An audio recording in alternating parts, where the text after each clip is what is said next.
नमस्कार दोस्तों, स्वागत है आपका आज के मुख्य समाचारों में। दोस्तों यहां पर आपको देखने को मिलेंगी सुबह से लेकर शाम तक की तमाम बड़ी खबरें, मुख्य समाचार, ब्रेकिंग न्यूज अपडेट्स के रूप में।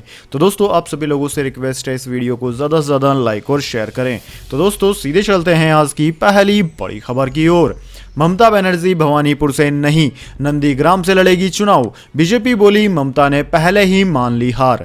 जी हां दोस्तों, तृणमूल कांग्रेस यानी कि टीएमसी सुप्रीमो ममता बनर्जी के नंदीग्राम से चुनाव लड़ने की घोषणा के बाद बीजेपी ने तंज कसते हुए कहा कि अपनी हार सामने देखकर ममता डर गई है, इसलिए नंदीग्राम भाग गई है। बीजेपी नेता राहुल सिन्हा ने कहा कि नंदीग्राम में टीएमसी का उत्थान हुआ था, उसके बाद उन्होंने नंदीग्राम को देखा भी नहीं और वहां की जनता के साथ विश्वासघात किया। अब वे भवानीपुर से विश्वासघात कर नंदीग्राम में जा रही है। वहां की जनता विश्वासघात का जवाब वोटों से देगी। नंदीग्राम में भी टीएमसी सुप्रीमो की हार निश्चित है। सीपीएम को आगे बढ़ाकर टीएमसी सोच रही है कि बीजेपी से बच जाएंगे, लेकिन ऐसा नहीं होगा। बंगाल की जनता शांति चाहती है। टीएमसी ने खून और लूट की राजनीति शुरू की है, उसे खत्म करने के लिए मोदी जी का शासन बंगाल में लाएंगे। दोस्तों ये सारी बातें बीजेपी नेता राहुल सिन्हा ने कही थी। दरअसल दोस्तों आपकी जानकारी के लिए बता दें, आज पश्चिम बंगाल चुनाव के लिए तृणमूल कांग्रेस सुप्रीमो ममता बनर्जी ने 291 उम्मीदवारों की लिस्ट जारी की। इस लिस्ट में टीएमसी ने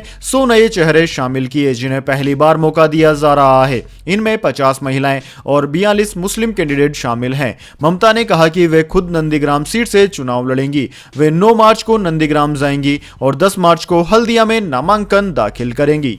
इसके बाद दोस्तों अगली बड़ी खबर, प्रधानमंत्री नरेंद्र मोदी की कोलकाता रैली से पहले किले में तब्दील होगा पूरा इलाका, लगाए जाएंगे 1500 सीसीटीवी।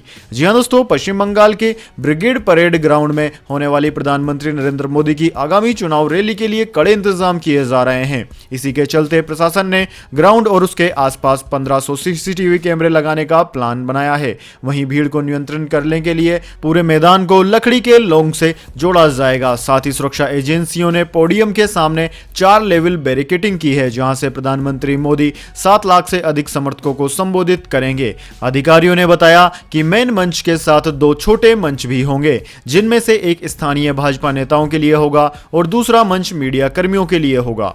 इसके बाद दोस्तों अगली बड़ी खबर, वेस्ट बंगाल असेंबली इलेक्शन 2021 चुनाव से ठीक 14 दिन पहले बंगाल जाएंगे राकेश टिकैत, महापंचायत को करेंगे संबोधित। जी हां दोस्तों, नए कृषि कानूनों के खिलाफ दिल्ली की सीमाओं पर बैठे किसान आंदोलन को तेज करने के लिए रणनीति बना रहे हैं। इसी बीच संयुक्त किसान मोर्चा के नेता राकेश टिकैत ने विधानसभा चुनाव से पहले पश्चिम बंगाल का दौरा करने की घोषणा की है। टिकैत ने कहा कि वो चुनाव से सिर्फ 14 दिन पहले यानी कि 13 मार्च को बंगाल जाएंगे और वहां आयोजित एक महापंचायत में शामिल होंगे।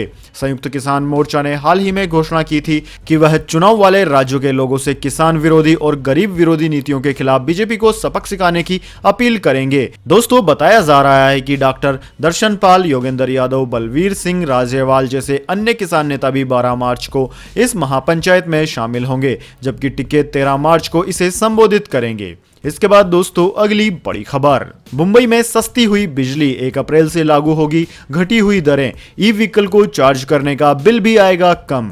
जी हां दोस्तों, देश के लोगों को भले ही महंगाई का झटका हर तरफ से लग रहा हो, लेकिन मुंबई के लोगों के लिए अच्छी खबर है। बिजली कंपनियों ने 1 अप्रैल से घरेलू और कमर्शियल इस्तेमाल की बिजली को सस्ता करने का फैसला किया है। महाराष्ट्र में बिजली दरों में 5 से 11% तक की कटौती की गई है। घटी हुई दरें अगले 5 साल के लिए लागू होंगी। Tata power, Adani power, Maharashtra electricity और बेस्ट के उपभोक्ताओं का 1 अप्रैल के बाद से बिजली का बिल थोड़ा कम आएगा। दोस्तों यूटिलिटी टैरिफ में टाटा पावर के उपभोक्ताओं को 0 से 100 यूनिट के बैरिकेड में 4% की छूट मिलेगी। टाटा पावर के कम खपत वाले उपभोक्ताओं को 0-100 यूनिट की रेंज में आते हैं, उनके लिए बिजली की दरें 3.77 रुपए प्रति यूनिट से घटकर 3.63 पैसे प्रति यूनिट रह गई है। इसके बाद दोस्तों अगली बड़ी खबर, बॉलीवुड में 370 करोड़ की टैक्स चोरी, आईटी की रेड तीसरे दिन भी जारी। शिवसेना ने कहा तापसी और अनुराग को किसानों की आवाज उठाने की सजा मिली। जी हां दोस्तों, फैंटम फिल्म्स के कई शेयर होल्डर्स के यहां इनकम टैक्स अधिकारियों की छापेमारी तीसरे दिन भी जारी रही। क्वांट टैलेंट मैनेजमेंट कंपनी में काम करने वालों से पूछताछ हो रही है। देर रात दिवंगत अभिनेता सुशांत सिंह राजपूत की पूर्व मैनेजर जया शाह को तलब किया गया था। इस कार्रवाई को लेकर शिवसेना ने केंद्र सरकार पर निशाना साधा। शिवसेना ने अपने मुखपत्र सामना के संपादकीय में लिखा कि तापसी और अनुराग केंद्र सरकार और उनकी नीतियों के खिलाफ अपनी आवाज उठाते हैं, इसलिए उनके साथ ऐसा हो रहा है। Central board of direct taxes यानी कि सीबीडीटी ने गुरुवार को बताया कि कुल 370 करोड़ रुपए की टैक्स चोरी का मामला सामने आया है। यह टैक्स चोरी शेयर ट्रांजैक्शंस का अंडर वैल्यूएशन कर और फर्जी खर्चे दिखाकर हुई है। इनकम टैक्स डिपार्टमेंट ने बुधवार सुबह 8 से मुंबई, पुणे समेत कुछ अन्य शहरों में भी कुल 28 ठिकानों पर छापेमारी की।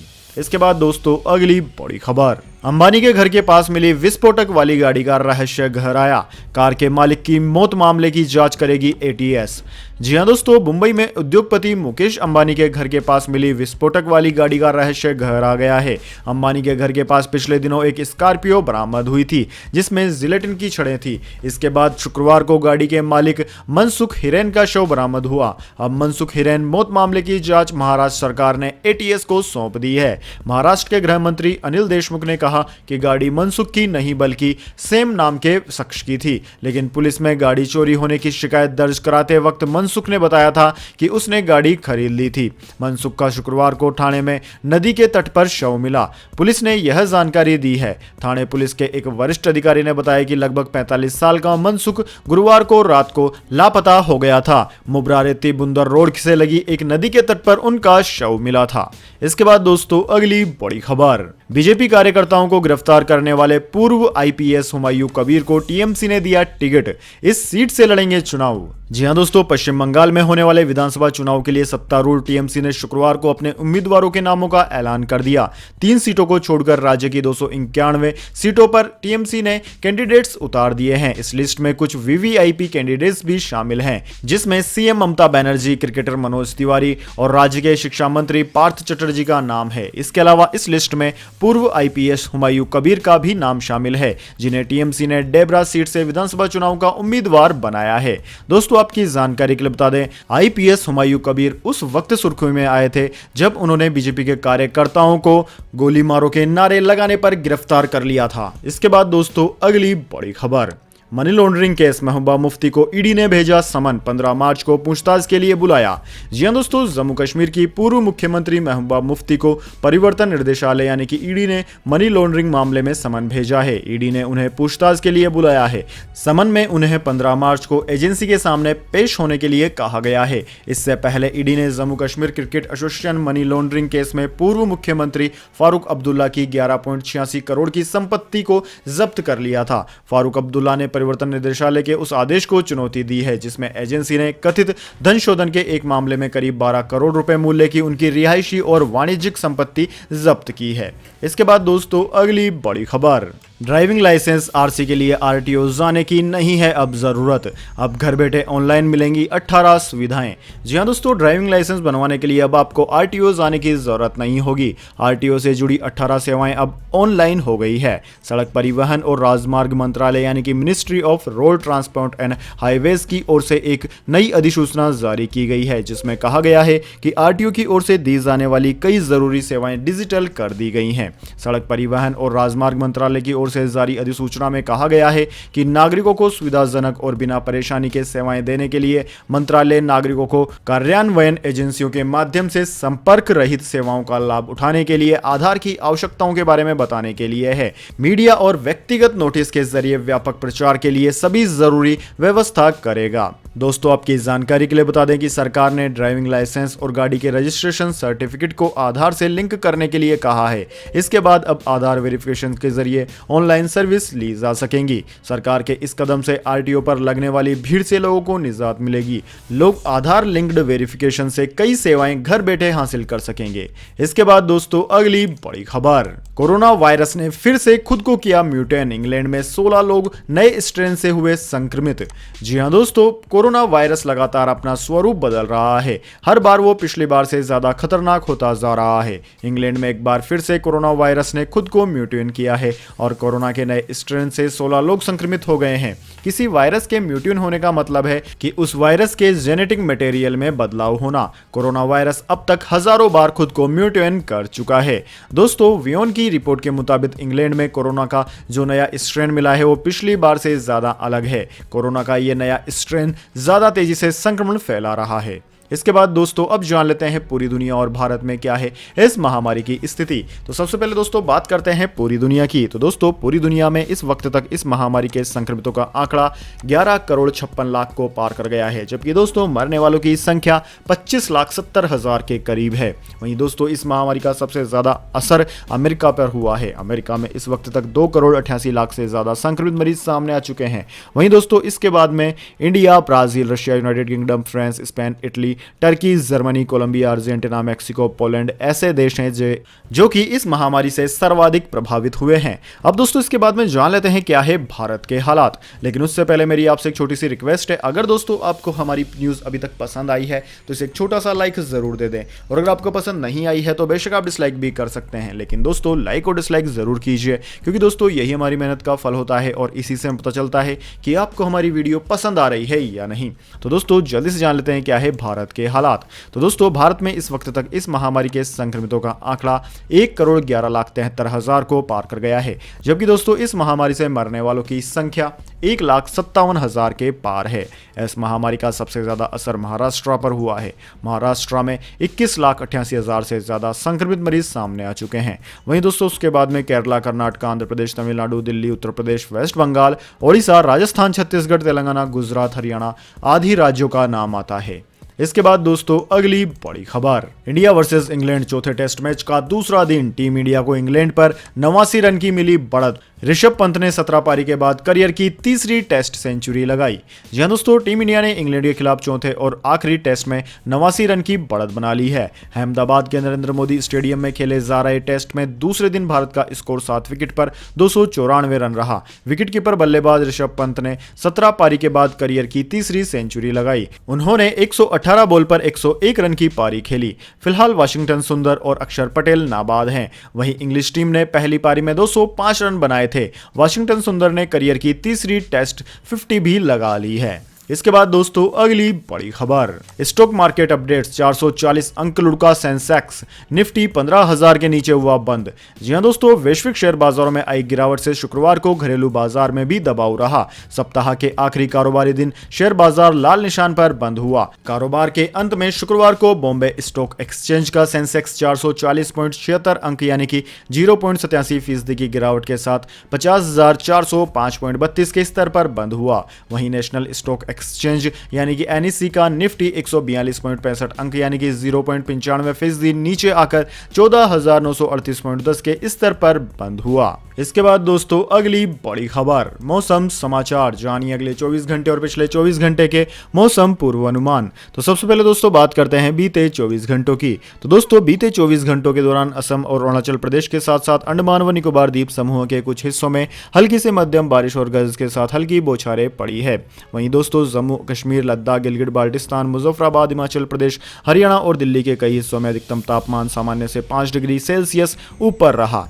वहीं दोस्तों पूर्वी राजस्थान, दक्षिणी आंतरिक कर्नाटक के कुछ हिस्सों में, जबकि गुजरात, रायलसीमा और ओडिशा के 1-2 स्थानों पर न्यूनतम तापमान सामान्य से नीचे रहा। वहीं दोस्तों आगामी 24 घंटे की बात की जाए तो अगले 24 घंटों के दौरान अरुणाचल प्रदेश में हल्की से मध्यम बारिश के साथ 1-2 स्थानों पर भारी बारिश हो सकती है। अरुणाचल प्रदेश के उत्तरी इलाकों में कहीं कहीं पर ओलावृष्टि या फिर बर्फबारी होने की संभावना है। इसके अलावा असम, मेघालय, नागालैंड, मणिपुर, त्रिपुरा में छुटपुट बारिश हो सकती है। बाकी दोस्तों देश के बाकी सभी भागों में मौसम मुख्यतः शुष्क रहने का अनुमान है। इसके बाद दोस्तों अगली बड़ी खबर, गोल्ड सिल्वर प्राइस टुडे। जानिए आज के ताजा सराफा भाव। दोस्तों राष्ट्रीय राजधानी दिल्ली के सराफा बाजार में सोने का भाव शुक्रवार को 522 रुपए घटकर 43,887 रुपए प्रति 10 ग्राम पर बंद हुआ, जो कि पिछले कारोबारी दिन 44,409 रुपए प्रति 10 ग्राम पर बंद हुआ था। वहीं दोस्तों चांदी की बात की जाए तो चांदी 1822 रुपए गिरकर 64,805 रुपए प्रति किलोग्राम पर बंद हुई है। वहीं दोस्तों अंतर्राष्ट्रीय बाजार की बात करें तो अंतर्राष्ट्रीय बाजार में सोना गिरावट के साथ $1696 प्रति औंस, जबकि चांदी $25.20 प्रति औंस पर चल रही है। इसके बाद दोस्तों अगली बड़ी खबर, पंत की बल्लेबाजी के फैन हुए सौरव गांगुली, कहा सभी फॉर्मेट में बनेंगे महान खिलाड़ी। जी हां दोस्तों, पूर्व भारतीय कप्तान और बीसीसीआई अध्यक्ष सौरव गांगुली ने भी शुक्रवार को इंग्लैंड के खिलाफ चौथे टेस्ट में शतक लगाने वाले भारतीय विकेटकीपर ऋषभ पंत की तारीफ की। उन्होंने कहा कि पंत आने वाले सालों में तीनों फॉर्मेट में सर्वकालिक महान खिलाड़ी बनेंगे। दबाव में खेली पंत की शतकीय पारी को लेकर गांगुली ने कहा कि वह कितना शानदार है, अविश्वसनीय। दबाव में खेली गई शानदार पारी, न तो पहली बार और न ही आखिरी बार ऐसा होगा। आने वाले सालों में पंत सभी फॉर्मेट में एक महान बल्लेबाज बनेंगे। इस तरह से आक्रामक बल्लेबाजी जारी रखें, वह मैच विजेता और विशेष खिलाड़ी बने रहेंगे। इसके बाद दोस्तों अगली बड़ी खबर, संपत्ति जब्त किए जाने के मामले में फारूक अब्दुल्ला ने दी ईडी के आदेश को चुनौती।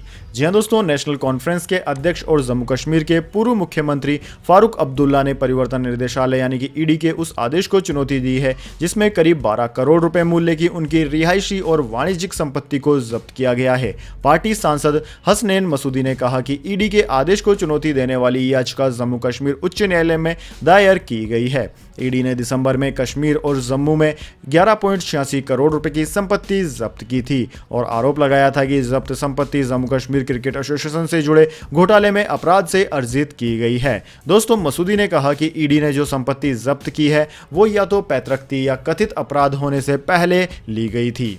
इसके बाद दोस्तों अगली बड़ी खबर, शुरू हुई प्लेटफॉर्म टिकट की बिक्री, 5 गुना तक महंगे टिकट पर मंत्रालय की आई सफाई।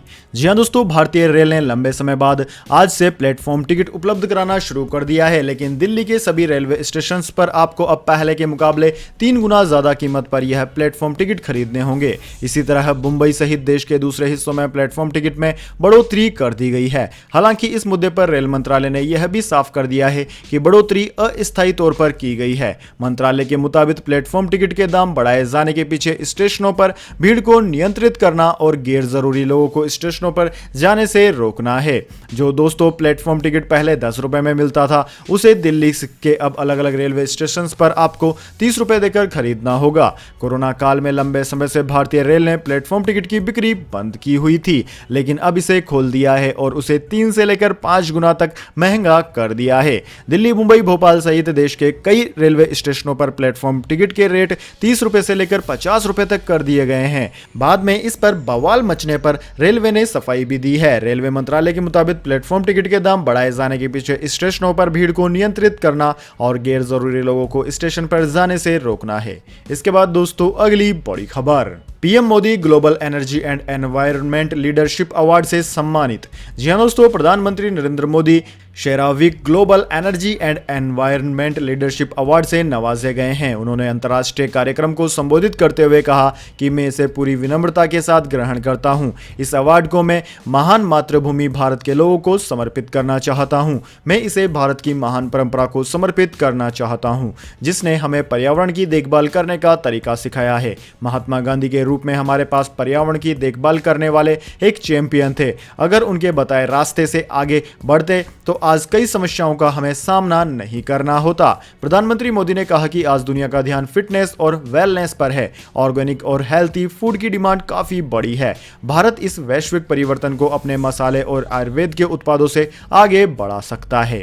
तो दोस्तों यह थी आज की तमाम बड़ी खबरें। इसके बाद दोस्तों बारी आती है आज के माइंड क्यूज क्वेश्चन की। जी हां दोस्तों, एक आसान सा सवाल का जवाब देकर आप जीत सकते हैं एक अमेजिंग सरप्राइज गिफ्ट हमारे यूट्यूब चैनल की ओर से। तो दोस्तों आज का सवाल आपकी स्क्रीन पर आ चुका है। भारत में पहली रेल किन किन शहरों के बीच में चली थी? अगर दोस्तों आप जानते हैं इस सवाल का जवाब तो जल्दी से कमेंट बॉक्स में लिख दीजिए। अगर दोस्तों आपका जवाब होता है एकदम सही और आप चुने जाते हैं लकी विजेता के रूप में, तो आपको मिल सकता है एक अमेजिंग सरप्राइज गिफ्ट हमारे यूट्यूब चैनल की ओर से। तो दोस्तों जल्दी से अपना उत्तर कमेंट बॉक्स में लिख दीजिए, वीडियो को लाइक कर लीजिए, चैनल को सब्सक्राइब करके बेल आइकन भी दबा लीजिए। धन्यवाद। वंदे मातरम। जय हिंद, जय भारत।